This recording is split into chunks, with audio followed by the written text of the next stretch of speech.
Oimore akora magi kamora mora maintire ro kini machiegni e weche manyien mag oimore ka odiochieng' mogik makawuono emot kelo egi koro momara tend gwenge kata tend loch gwenge mana devolution conference mayanda obagi e county no mane Mahoma Bay akoro tend counties owinjore mar tiyo kamoro achiel kata medo tiyo kanyachiel kod sirikal mamalo mar neno ni tich ochopo kare ne jopiny. Warangane moko mweche mawamiyo pek.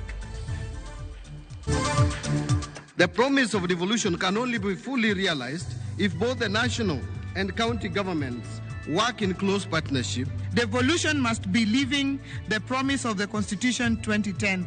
Devolution is the currency for powering our economic growth. Counties ojiu mondo tikanyakla kod piny owacho mamalo mar jiwo dongruok e sama romo mar loch gwenge ochopo giko mare kawuono. On the issues of your promotion, we work on your salary. There are a number of you here who have been employed for 2 years, and they are yet to be paid a single shilling. Nikalo singo mar medo sach ruodhi kod jolupgi kaka yo mar bero ngimagi kod lwasegi mar tich. We have so far received 4,400,000 shillings from the PS Interior to take care of this burial. Sirikal mamalo golo omenda madhi konyo iko mar joma noyudo masira e apaya maduong' ma Kisumu kochomo Kakamega juma mokalo.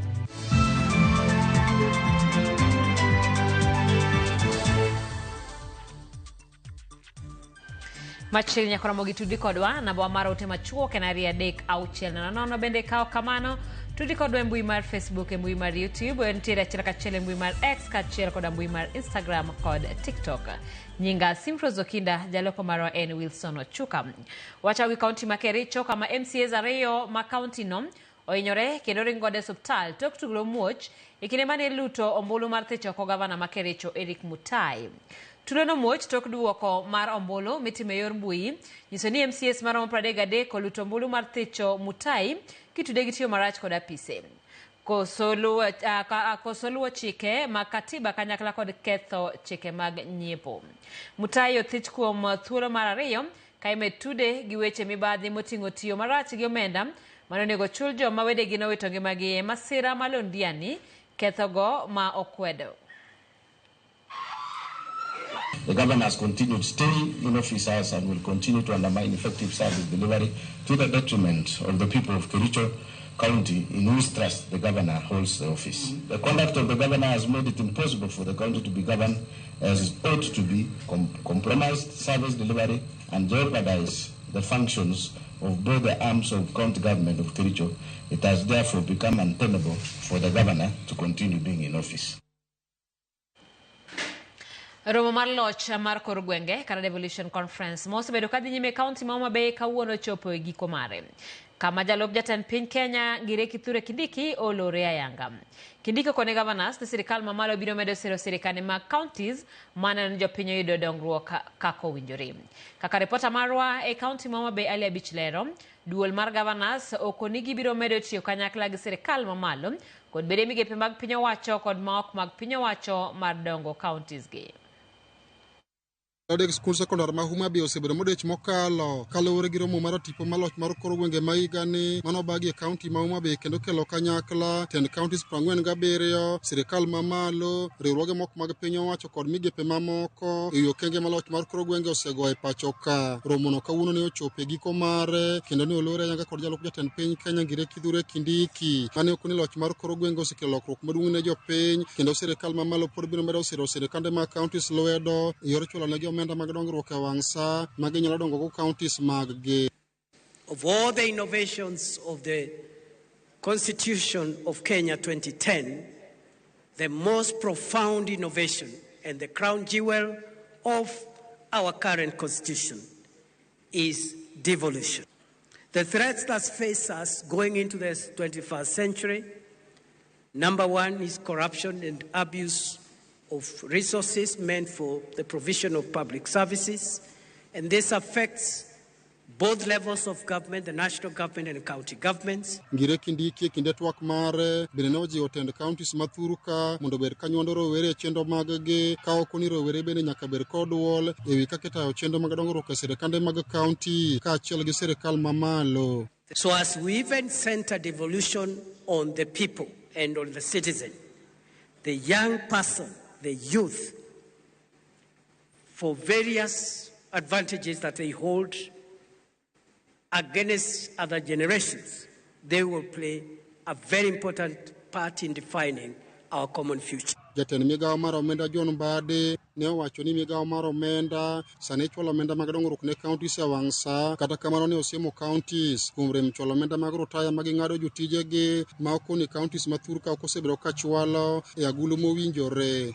We were able to transfer all the resources in terms of shareable revenue to the 47 counties before the end of financial year, including the arrears from the previous financial year. The promise of devolution can only be fully realized if both the national and county governments work in close partnership, grounded in mutual accountability and prudent financial management. Duol mar governors manoloso romo makamano ne okone gibiro medo tiyo kanyakla gi sirikal mamalo kaachiel kod migepe mamoko mar medo beno ngima jopiny e counties mopogore. A call to all of us, as leaders and public servants, the civil society, the private sector, and the Kenyan citizen to uphold the constitutional spirit of Article 174 and make devolution work in every corner of this republic. I leave you with a thought that promises are like babies, easy to make, but hard to deliver. Let us ensure that the promises of DEVCON 2025 are not confined to the communiques, but are translated into tangible change for our people. Romo mar ochiko maloch mar koro gwenge koro gikone to rumo e alap tuke skul sekondar ma Homa Bay kaendi kanene thuolo mana governors tiyogo man nyiso gigo ma gisebedo ka gitimo kod moko midhiero mar sirikande mag county osebedo ka neno. Jalup jatend piny Kenya Ngire Kithure Kindiki manoloro ayanga romo kamaendi omedo singo ni sirikal mamalo biro medo tiyo kanyakla kod sirikande mag county mondo mi jopiny oyud ber maloch mar koro gwenge. Alia Beach, Ramogi TV, Homa Bay.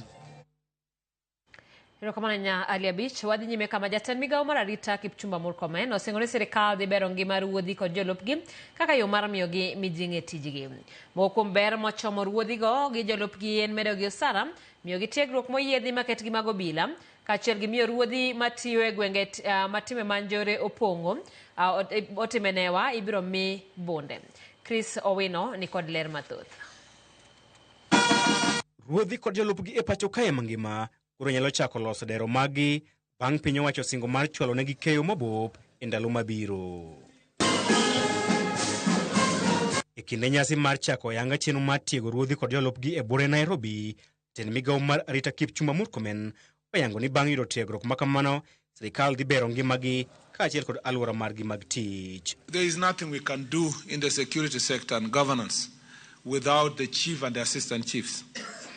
So you are a very important lot in terms of service delivery in our country. We take your responsibility extremely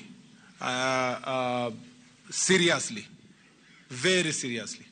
We are here to demonstrate our acknowledgement and appreciation of the chiefs and assistant chiefs as a revered institution within both the government as an administration as well as the Kenyan society as a whole. Murkomen osingo ni bang' miyo ruodhi kod jolupgi tiegruok malong'o, sirikal dhi medo gi osara, medo gi ngas mag telo, kaachiel gi miyo gi thuolo mar dhi nyime kod somo e lony mopogore opogore. We are going to work on the issues of your promotion. We work on your salary. There are a number of you here who have been employed for 2 years, and they are yet to be paid a single shilling. Jagoro maduong' e migawo mar arita Dr. Raymond Omolo opako ruodhi kod jolupgi kuom bedo mise motegno mar sirikal e chwalo chenro mag dongruok. The nature of the threats and the issues that you face today are very volatile and dynamic. From radicalization to land disputes, domestic violence to gangs and petty crime, climate-related conflicts to teen pregnancies, and many more. These realities demand that we redefine what it means to be a chief or an assistant chief in the current or in the 21st century. Kayo mar neno ni ngimagi ok ni kama ng'awe kinde magitimo tijegi, ruodhi matiyo e gwenge matimbe njore ogo e tach ibiro miyo bunde bang' yudo tiegruok moyedhi matiyo kod gige lweny. That for chiefs that are operating in dangerous areas where their security is in danger, we propose that you can be registered as NPR. And as soon as you are registered as NPR, we will take you for further training, maybe another 2-3 weeks, so that you can be able to use firearm properly as is required. You are no longer just administrators. You are security actors, legal aids, crisis managers, as well as nation builders. You are the eyes and the ears of government at the grassroots. Murkomen kata kamano onyiso ruodhi kod jolupgi mondo obed e opara manyime e kedo kod akwede mag dhoudi, yedhe mamero ji, kaachiel kod mibadhi. Nyakwaramogi, gimoro ka gimoro ni kod kinde mare. Jatend migawo mar arita osingono ma kinde mar ruodhi kod jolupgi yudo keyo mabup kendo pong'o odher margi kod mich magundho mowuok e dero mar sirikal. Chris Owino, Ramogi TV, Embakasi e campus, Nairobi. Kamati mayande uchuogi mar chopo mise 10 motegno mane oriedi e kinde winjruok mar jatend piny William Ruto kod ogaye mar ODM Raila Odinga ochuoyo magibiro luwo e chopo dwaro makamago. Kamati motelo gi jakom mare Agnes Zani oyango ni gibiro mulo lipot mar NADCO mabende podium moko kuom fuondene omoke od bura mamalo. Kweth no ne ochuogi e chak dweni man neno ni midhiero ma jo Kenya osebedo kaka loye kamotingo nengo ngima mibadhi e kind mamoko ochop dwaro margi e wang'e. Jo komitigo mar jabichno ne otwa kod jofwambo ka ginyiso geno ni gikone to gibiro chopo dwach lipot mar NADCO kaachiel gi dwaro mar weche 10 mane oriedi gi duond buch ODM gi UDA mamulo ngima oganda. To oversee the implementation of the established broad framework, we shall undertake inclusive and extensive consultations with members of the public, arms of government, government departments, independent commissions, civil society, trade unions, religious institutions, academia, youth organizations, persons with disability, and women and minority groups, among others. So it's a wide-ranging sector of the various spheres that represent Kenya and who we are as Kenyans. As we endeavor to complete these tasks, we shall look for mechanisms to ensure the successful implementation of the whole of NADCO and the 10-point agenda in the various areas that this process is involved in, such as existing policies, legislative agenda, administrative measures, and the current status of implementation. Ogaye madon buch Wiper Kalonzo Musyoka onyiso doho mondo we thuolo jogo duto mane ondhi kendo buch gi dhi mbele mitudo gi ng'anyo kowacho ni bura mitudo gi go mar njore ok ni kare. Ka oloso romo e kinde mane ntiere gwenge madiani, Kalonzo seyo apis jomin buche kowacho ni kweth mar njore kata keth mar njore modonjnego rowere go duong' kendo lich ahinya moloyo gik mane rowere go timo e kinde ng'anyo.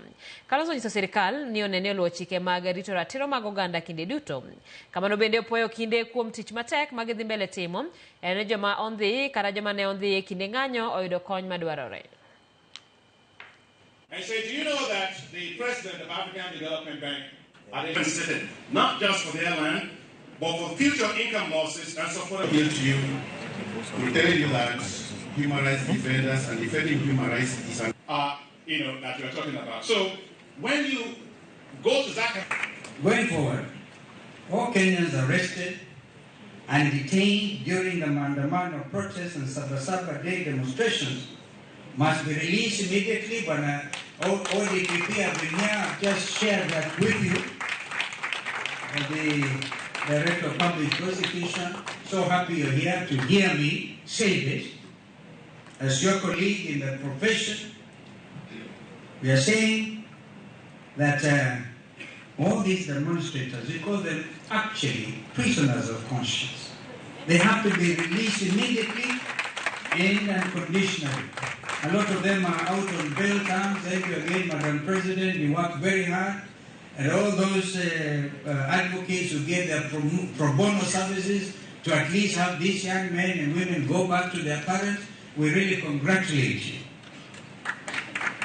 This includes all those who are dragged through the anti-terrorism court and treated like terrorists.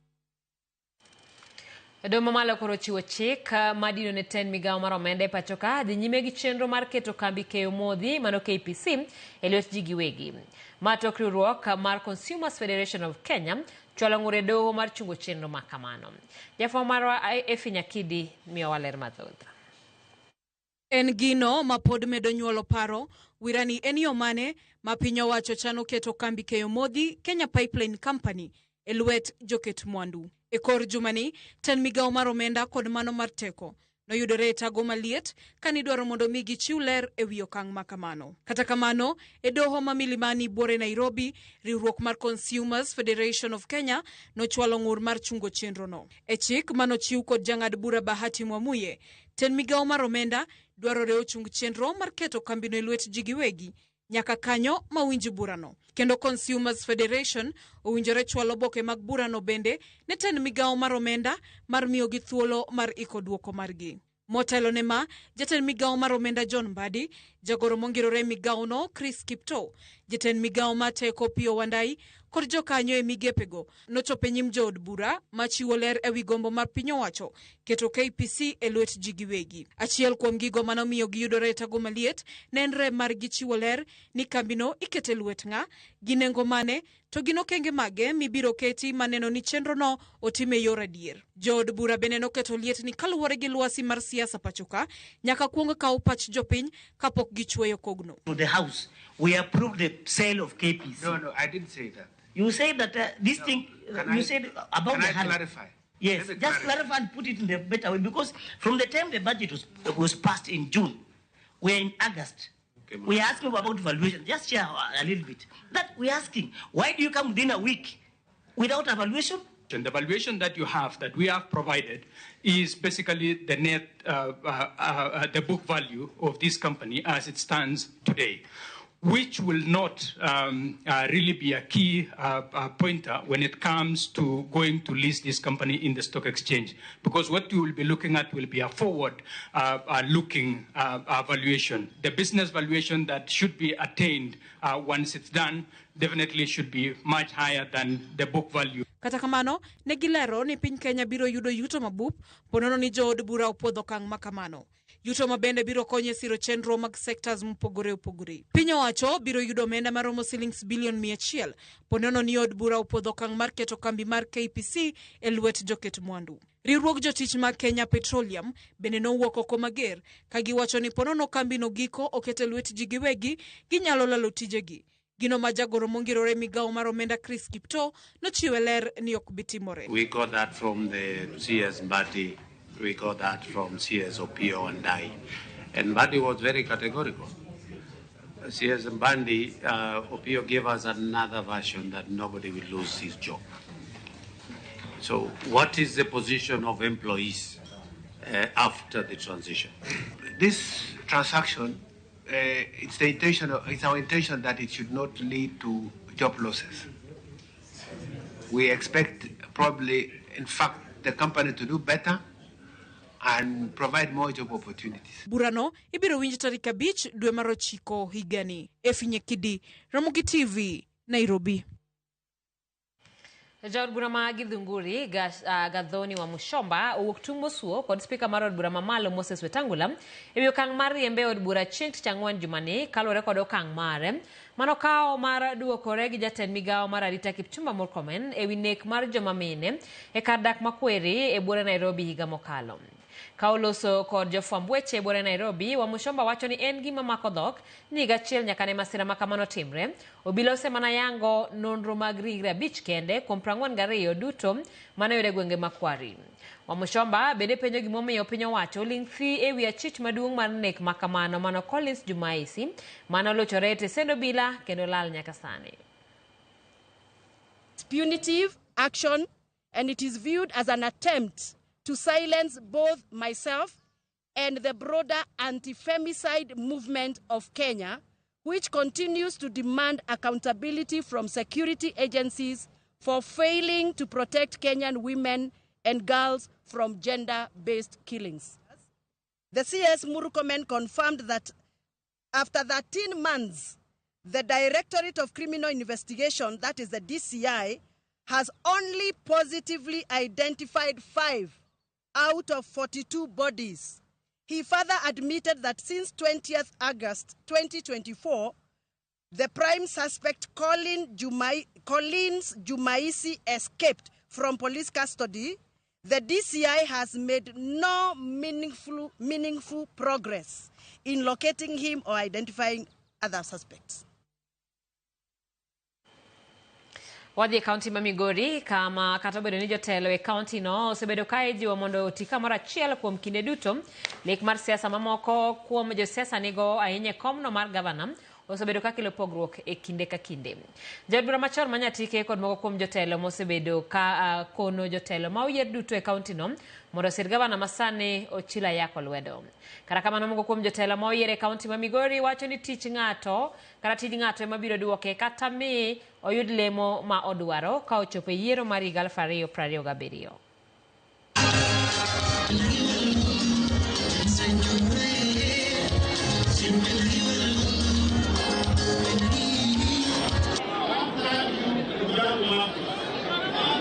All members of parliament within Migori County to rally behind Dr. Ochila Yako. Because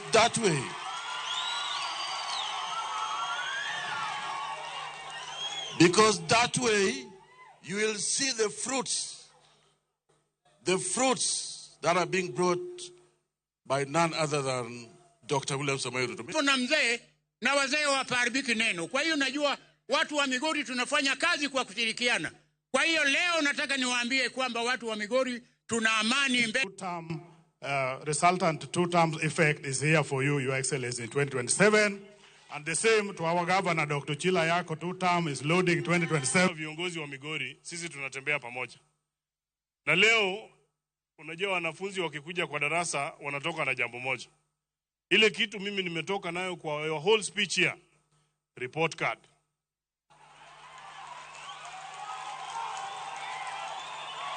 Hello?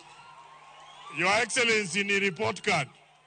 Wewe umesema yako report card hapa, sisi tunafuata hiyo report card. Kazi ya mtu itamfuata. Sisi tutafuatwa na kazi yetu. Kama kazi yetu ni mbovu, tutarudi nyumbani. Lakini kama kazi ni sawa, tutasonga mbele.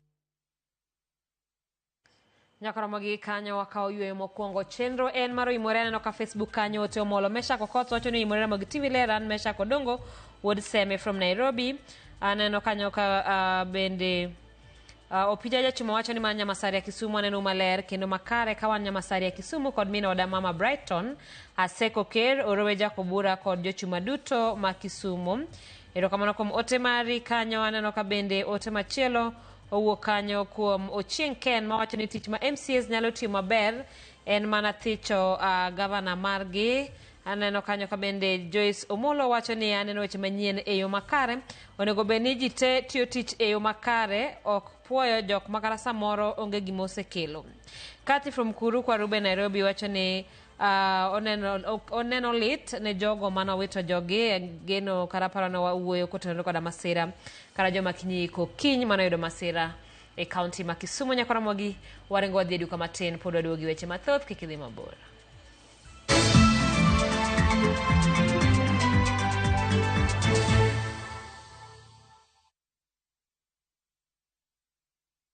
Be in japur mag kothe kaka bando, bel kata kal.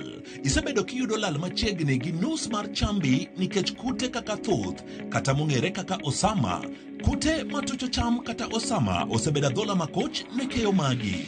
Ere tiende gimed ketho chambi? Kan chambi maber mondo igeng' kute.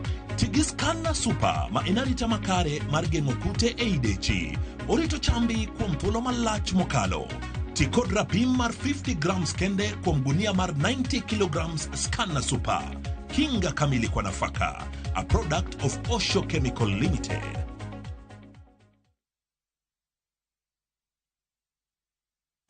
Saa zingine mambo kupata bila plan. gas ndio imeisha, landlord akuache upumue, mtoto ni mgonjwa na bado ni mid-month. Usijibox kwa noma. Piga *531# and sort your emergencies with my Mobi Civil Servant Loan, iwe usiku au mchana. Kama wewe ni civil servant, sasa uko sorted.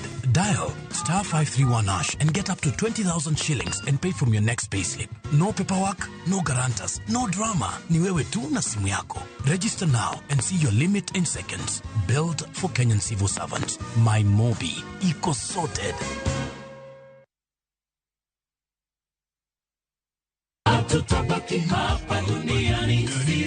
Bei manyo kit lamo mamulo chuny. Kae kama wach bedo e mangima, kendo thumbe duogo chuny.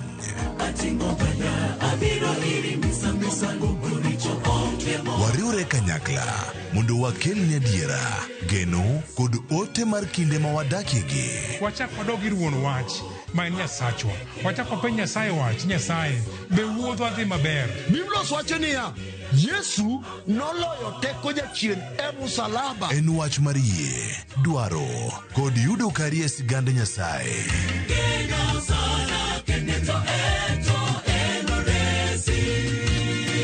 Injili ngima, sabato ka sabato, sari okinyi, kik bai.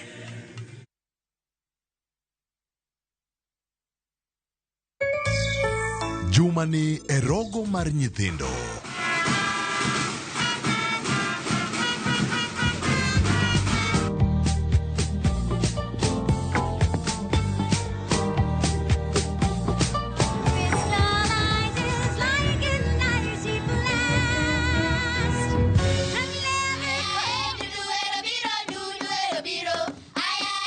Now, ladies and gentlemen, loosen the strangle on our necks. The pregnancy doesn't add value.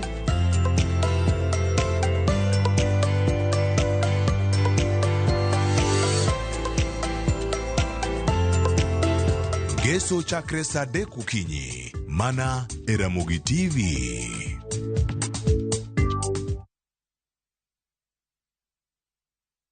Introducing Wigo, your trusted ride. The ride with the most reliable, verified, efficient and transparent drivers. With fabulous cashback incentives for passengers, each trip on Wigo feels like an upgrade. Download Wigo from Play Store or App Store or SMS Wigo to 20425 and ride with confidence. Wigo, let's go.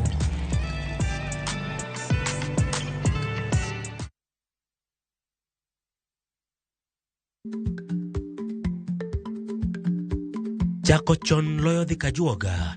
Ma tiende ni bedo gi ikruok momondo, geng'o masiche kod midhiero mang'eny mabiro e ngima dhano.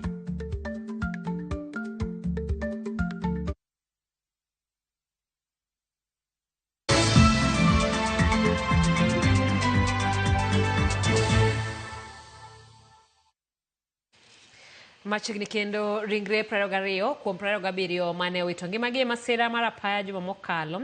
Ogol ringregi ka ikowe gwenge manyakach ne iko matimore Kenya. Magi sama piny owacho mamalo ogolo milion 4.4 mar siro familia go e chenro mopogore opogore. Millicent Adhiambo miyo waler mathoth. Rumbi mag lit kod kuyo nokwako kar kano ringre ma Jaramogi kuma ringre ji 22 kuom ji 27 mane owito ngimagi e masira mar apaya ma Kisumu Kakamega igolo e kawuono ka iterogi e miechgi ne alam mogik ka giruo piny kod familia mekgi. Familia mag oganda go oyango fuok ma johera gigo oweyo gino makoro pod gikwayo sirikal mondo bi owuog oko omed chulo negi kony ahinya to e siro som nyithind kiye makoro owe chien. Wanindo ni maminwa to kaka wadong koro wadong nyithind 4, waonge mama, waonge baba nosekuongo. Koro mato modong ni nodong kaka koro mama to nene baba. To nene gimoro amora. Dwero mada Kisumu matindo kauno nikech tho mar mama. An poka dak Kisumu poka nyono Kisumu. Mata dala chaka dakoro diwewa kendwa. Wagie hodhi chako ngimawa. Nokwani kanya serikal ne nyalo chung kodwa. Otie kata lekwa. Onge kako nyalo somo. Kako nyalo dak maisha wanyalo dhi mbele. Omal owito eno wadwa. kendo fuok maweyo maduong' e dalawa en achiel kuom joma nyiche ne telonwa dala gimoro amora mwatimo to e sept mawuoyo gi nyathine machogo nyonego bed ni donjo e university makoro pod ok wang'eyo to wadhi timo nang'o. An ka nikech an alalo mamwa to anakwayo mala sirikal yani nisaidio mondo konya nikech wadong' nyithindo adek to babwa notho higni moko mokalo. Oyo fuok maduong' nikech odong' nowe nyithindo adek alafu chuore notho 2021. Koro en mano odong' ka nong'iyo maslahi mag nyithindego. Nying-gi en Valerie gi Italia kaachiel kod Eliza ema owe kanyo. Koro nyithindo odong' dala kanyo kendgi akwa sirikal mondo okonygi kabisa. Kuom mano piny owacho oyango ni gisegolo omenda maromo milion 4.4 mar konyo e kauting mar chenro mag iko ne oganda go mosenindo. We have so far received 4,400,000 shillings from the PS Interior to take care of this burial. Kamano bende, gavana ma Kisumu Anyang' Nyong'o oyango ni gidhi loso chenro mar choko omenda mabiro neno ni osir kod familia mowe chien kod joheragi kolero ni tend kaunti ma Kisumu kod ogai mar ODM Raila Odinga osegolo milion 1 ng'ato ka ng'ato. Wadwa ni jogo man gi chuny mar konyo families mowito jogi ubuketi pesa account ni wasewa yawo. Prime Minister ndio keto milion 1 County government kelo milion 1 kinywa bergi milion maduong' e kalatas ma iluongo ni newspaper. Kwa nyiso ji duto mondo ket pat pesa kanyo okon jogo ma owito joma gihero. Nyasi mar iko kod alam makanyakla kiny ne time skul primar Manaki e Nyakach. Komiti matao chenro mar iko ganda go ogolo siem ni ok gidwa weche siasa e nyasi no makiny mar biro kowo oganda go e kar yweyo gi mogik. Millicent Adhiambo, Ramogi TV, Naki, Kisumu County. Erokamana Millicent, wadhi nyime kama nok mar nurses e ute thieth mag piny owacho e pacho ka koro mono piny Kenya chopo kare lek mare mar duoko piny thoe mag nyithindo matindo kochopo higa mar 2030. Karo kod nonro motele kod riwruok mar Kemri, thoth ute thieth ma pacho ka ni kod nas achiel marito nyithindo monyuol e kind 19 nyaka 25 kata obedo ni dwaro mar piny ngima en mondo nas achiel orit ka thoth to nyithindo 4 kende.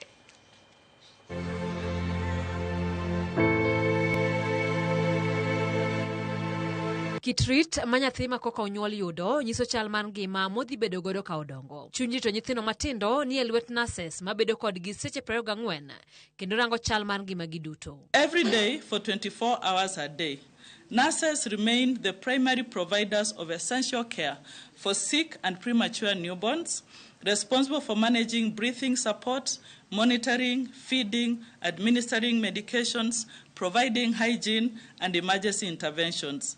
Nurse shortages and high patient loads can affect the delivery of this care. Kalore kod nono motim gi riwruok mar Kemri e riwruok kod kembe mamoko, piny Kenya ni kod kwan matin ahinya mar nurses gima koro mone tieko chutho thoe nyithindo matindo mapod en tama e pinje Afrika. One nurse can be taking care of either anything from 15 to 30 babies in a 12-hour shift. And so in that time, the nurse approximately has around 30 to 35 minutes per baby over the whole 12-hour shift. So I think one of the questions we ask ourselves is how much can you do in a 12-hour shift if you have only about half an hour to take care of a very sick baby? No, manotime ute thieth aboro mag counties nyiso ni ting moluwe gok nurses mono gibedo kod tudruok makare kod jonyuol nyithindo gi gino mabende medo jonyuol maminyuru midekre kendo mono gichiwo kony madwarore e rito nyithinde gi. Riwruoge gi koro riwo wigi kanyachiel kendo chiwo paro ne sirikal mondo med kwan nurses kendo tieg jomoko manyalo konyo nurses e tije maok mag thieth kendo chiwo lwasi makare e ute thieth mag gi ne tudruok e kind jonyuol kod jochiw thieth. Appreciating that nurses do a lot of work, and some of this work is tasks like maybe moving a file from the ward to maybe the finance department, picking a consignment of drugs from the pharmacy to the ward. And the question we asked is, what if that task, which is not really a clinical task, what if it's offered or given to somebody else to assist the nurse would that free up the nurses' time to really take care of these very sick babies? Kata bedo ni thoth counties pod ok nyal duoko piny tho nyithindo matindo kaka dwarore, kaunti ma Kiambu opuo kuom bedo achiel kuom counties mosechopo kare lek mar duoko piny tho nyithindo e pacho ka. Counties that have already surpassed the requirements of the SDG, and we have counties in Kenya that are far away from it. So our average of 22 per 1,000 deaths, which is supposed to come below 12, has been achieved by some parts of this country. This research is telling us what we need to do, and my thinking is that next time you're benchmarking, don't go to benchmark in Malaysia, go and benchmark in Kiambu, which has achieved what you're looking to achieve. Kopogore gi mano ni jolupo e kaunti ma Migori dwaro mondo piny owacho okonygi e keto okenge mag geng'o masiche mosemiyo thothgi owito ngimagi e nam.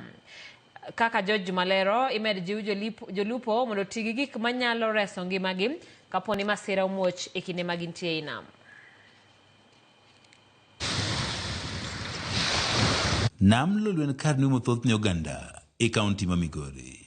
Kata bende oganda mathoth yudo ni ka wuok e Nam Lolwe bende osebedo kanyo ero mabiro koda geta mathoth ne jolupo.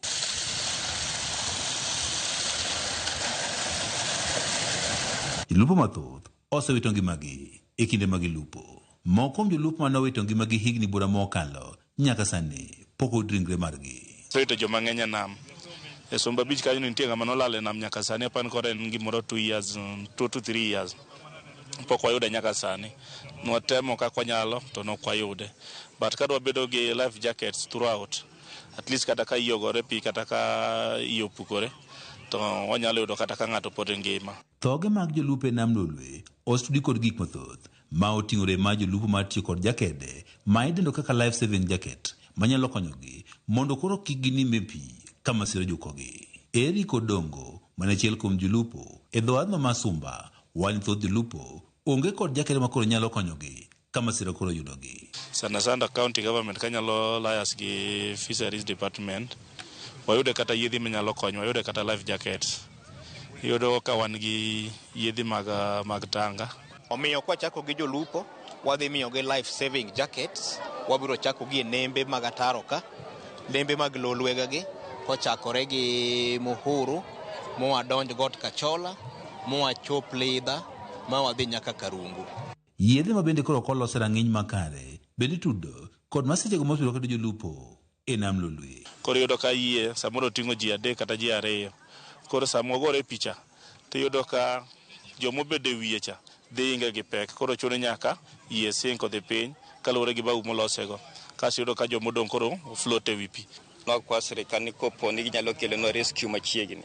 Coast Guard nyalo biro machiegni, Kenya Maritime nyalo biro machiegni, in case ni wan gi any accident nam to wanyalo kony mapiyo nikech wan gi border patrol magwa samoro border patrol magwa gin gi achiel matin mar bau to kaluwore gi yembe masani wakino ka ginyalo konyowa.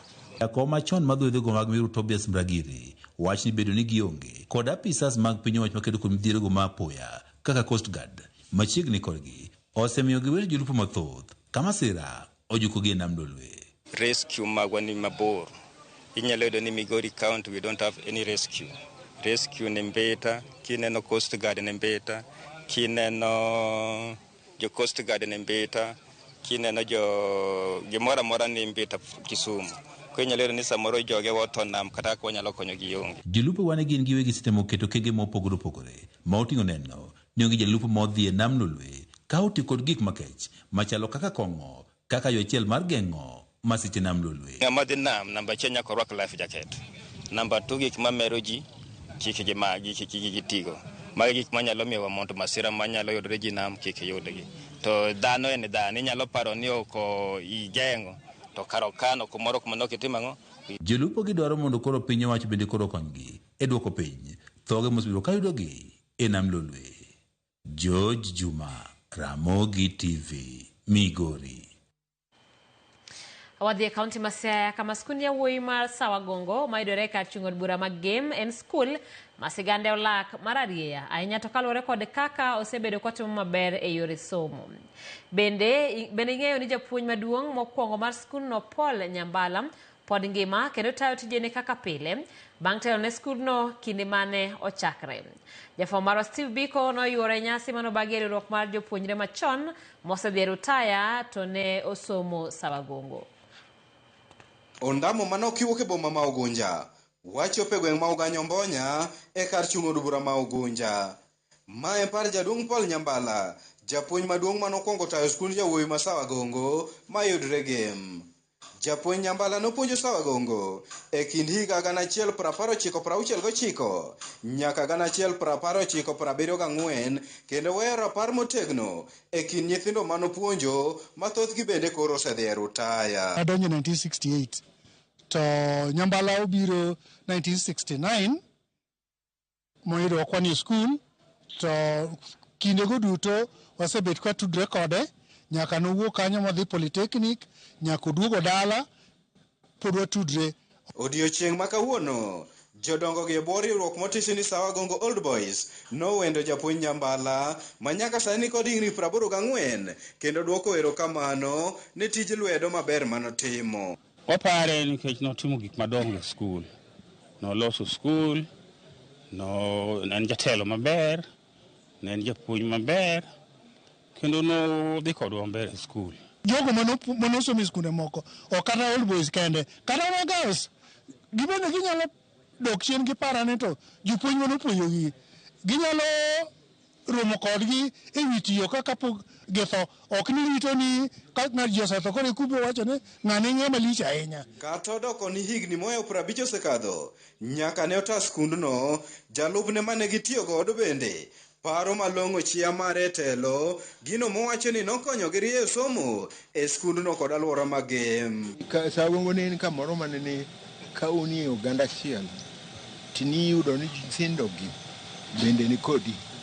Gimitimo en ok iwegi lal. To kinyalo lalo gi duog chien, use examples ma daily to gibiro bet kodi.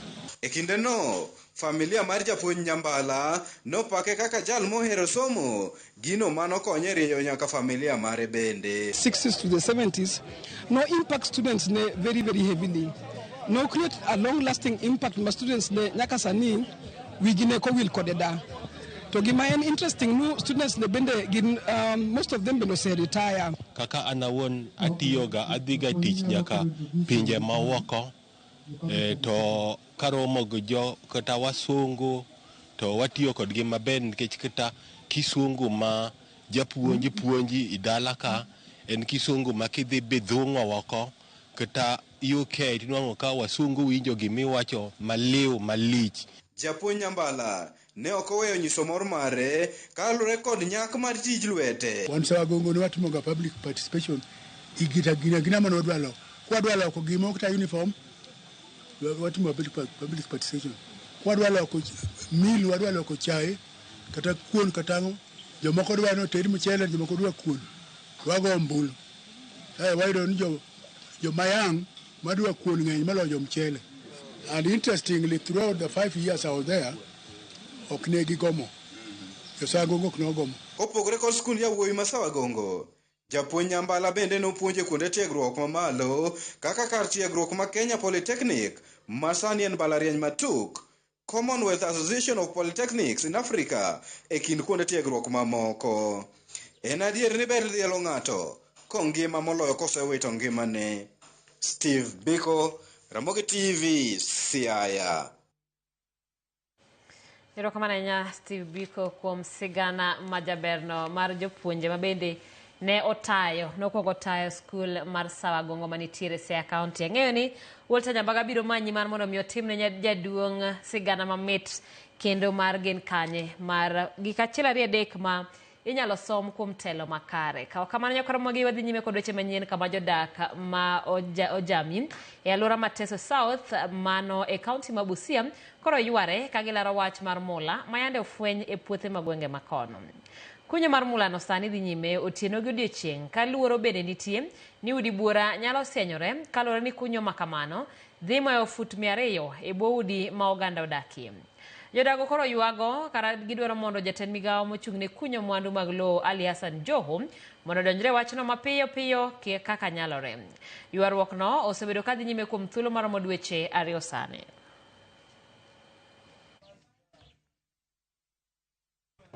ile vita wanavyonipiga mahali hapa. Wamepita chini ya nyumba yangu na kando huko kwao, wameingia chini, wanachimba gold chini ya nyumba yangu. Na nimekimbia kwa serikali. Serikali imejaribu kukuja kuwazuia, bado tu wamekataa, wanaendelea kuchimba. So niliona ile jambo nzuri ni ile nieleze serikali iweze kunisaidia. Iliweza kupatikana nyumbani, gold iliweza kupatikana. But maisha yangu haiko sawa kabisa. Familia inanisumbua sana, wananisumbua.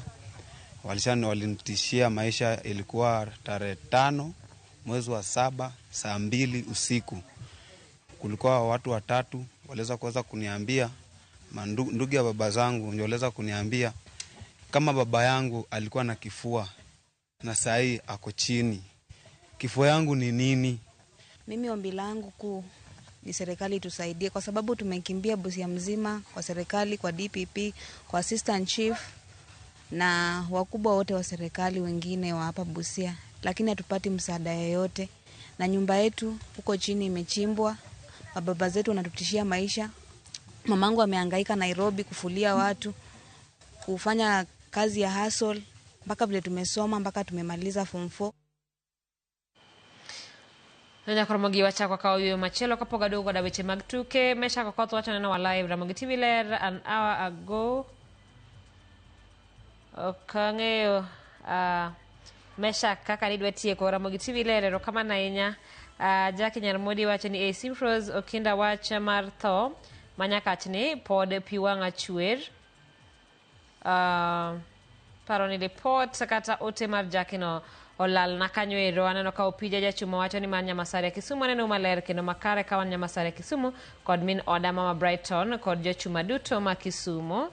Jomoro ote e namba machuo ka an Roger yani mawuoda tieno Ramogi ler weche manyien metolit agomos na joma kiny kowo wedegi manolalo ngimagi apaya amoso abongo mawuod aoko mawuod waondo pod an kodi nyaka giko erokamana ahinya. Ramogi TV an tabu mar jusa kan barolengo kata kamono CS mur komento ticho tamo to ni ochuno mana ni en ema nyaka ubed jatend migao mar arita awuoro. An Paul Ayanya lendan gi minoda Tiffany watimo mos ne familia mano wito jogi masira mar apaya ma ewang apaya ma Kisumu Kakamega erokamana ahinya kwa Ramogi sa waduo kanyo wadhi e yueyo machuo kendo waduo kanyo gi weche mag tuke.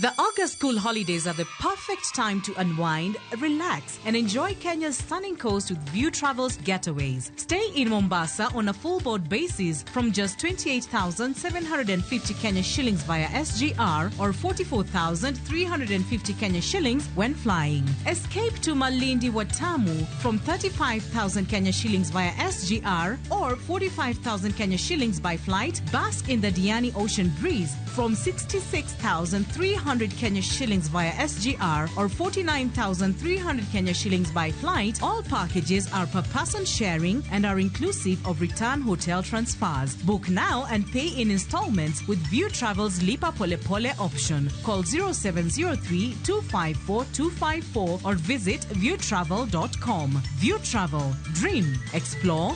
Discover.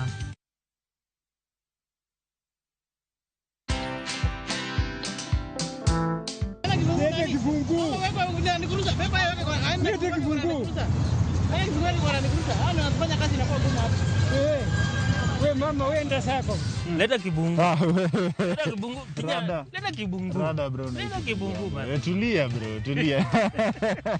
For me I feel like this is the best time now Brayo tutolee hii helmet. At least tukuone venye unakaa bro.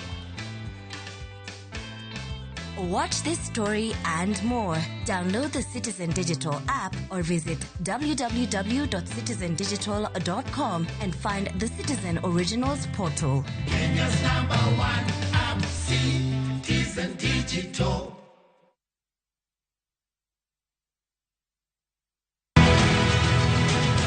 E piny mangima jo to tenore ahinya kuom hera. hera nyalo miyo ng'ato lal gik moko duto. Nyathi mawuok madhi tikia nyathino dhi nade? Koro idwana tim nang'o? Ne odok pacho, komanyo kamo nyalo chako kendo. An adwa mana ni mondo we atima adaga kaka nyada. Kata kamano, bedo ng'at ma ng'ato ohero kelo pek moko. Gima jonyuol ni tang'o na nyoro. Gima jonyuol ni nyisa nyoro. Hera nyalo miyo ng'ato bed muofu, to tamruok luwo chik nyalo kelo tho.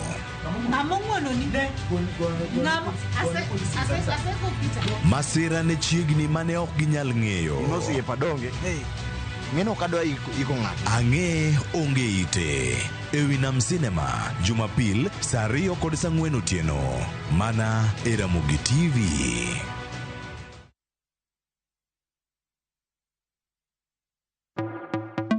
Wherever the vibe is, View Tickets gets you in. Book your spot in seconds. Concert, theme night, theatre plays, comedy night, kids festivals, and so much more. It's all just a tap away. Don't miss a moment. Grab your tickets fast and easy. Visit www.viewtickets.com or dial *487*6#. Select your event, pay, and get your ticket on your phone. View Tickets, where good times begin.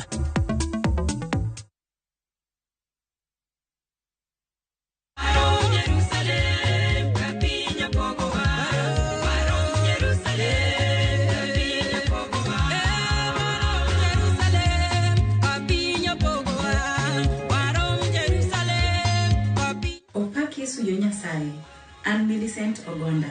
Kadi her yudo wenda mar Warom Jerusalem, di mana *860*416#. To pari enia, Ramogi TV, eod jower duto, Nyasaye ogwedhi.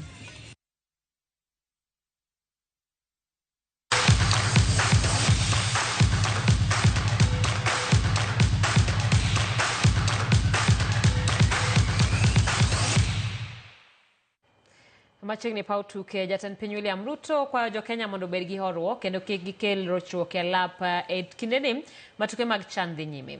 Otema jatend piny biro e kinde mar riwruok matayo tuke adhula e pinje Afrika CAF goyo Kenya fwai tok johera mag adhula kelo rochruok arita e tuke Kenya mosekalo. Ruto singone jogo maonge otiko mar donjo e lap chieng' Jumapil ne riwruok mar FKF komakore gi tend kaunti ma Nairobi biro keto kuonde neno adhula no. Mimi nawaomba wa Kenya, tafadhali tusichome mechi. Tuhakikishe ya kwamba tuko na taratibu kufuatana na sheria ya CAF. Na nimeambia kaunti ya Nairobi na wizara ya michezo waweke fan bases. Tutaweka cameras, tutaweka mahali wananchi katika city, sehemu tofauti tofauti, ili wale ambao hawawezi kufika Kasarani kwa sababu hakuna nafasi pia wapate nafasi ya kuona mechi hiyo in different parts of the city and country.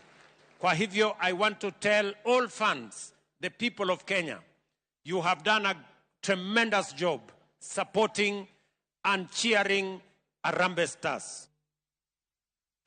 Akapo dwantire weche mag tuke mag CHAN ni riwruok matayo tuke adhula e pachoka FKF wariwore kod kambi mar Royal Media Services ne chenro mar tiego johera mag adhula e yore mag nyayo kwe kendo rito papa e kinde mag neno opira ahinya to sani ma piem mar tuke mag CHAN ibago e pachoka.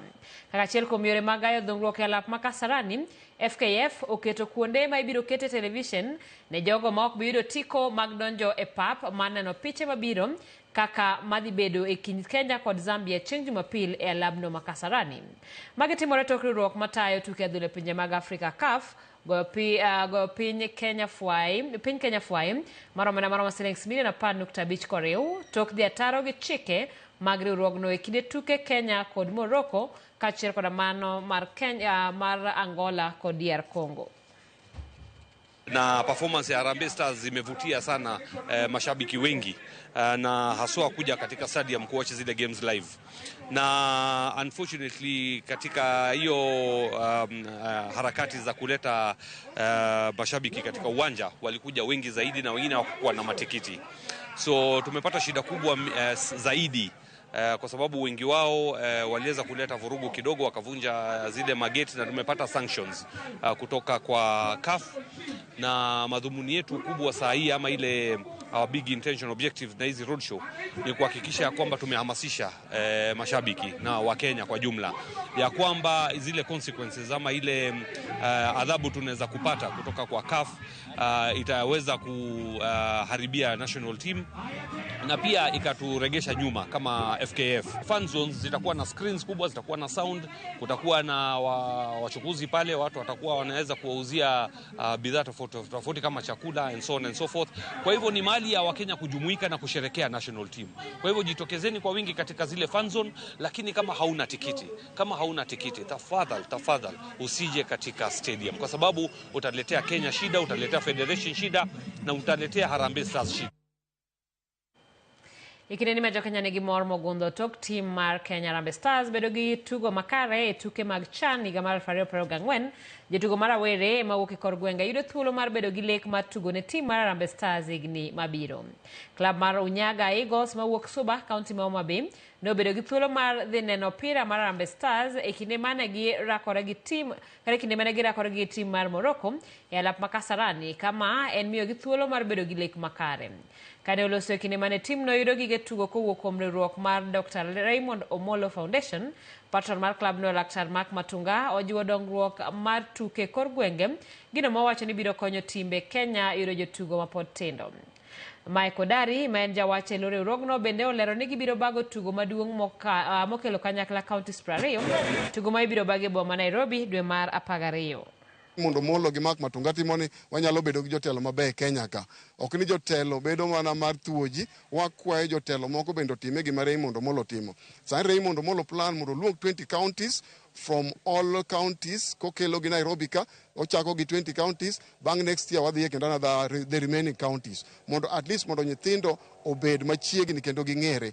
Kotimo mani nyithindo biro bedo joma beyo, ka gibi kwelo, ka madho njaga, ok gibi timo weche mag raping. Beduru gi luor kabisa, kwayo kamano opichwa ma Jumapil. Ingini sani CHAN ng'iyowa kabisa. To eno thuolo mokwongo iluongo ni golden opportunity gi Kisungu ma CHAN obiro ga Kenya ka. Koro AFCON bende biro biro. To AFCON biro mna kwa keto luor makende. Kik mondo wakethuru gima ber mosebiro ni. Wawene nyithindo thuolo mondo mi otug sport. Ma en gima duong' kabisa, kendo gi nyaka ng'e ni kimiyo nyathi thuolo mondo otug sport, oaye timbe moko mag njore, makoro nyalo kawo thuolo ne ni odhi timo timbe mag njore, nikech e sport kitugo tibedo ng'ama disciplined. Gin disciplined e school, ka gin e gweng' be gibedo disciplined. Koro wamiyo nyithindo gi thuolo mondo mi ogo mpira e yo manyalo miyo chieng' moro mbele kanyo gine maber.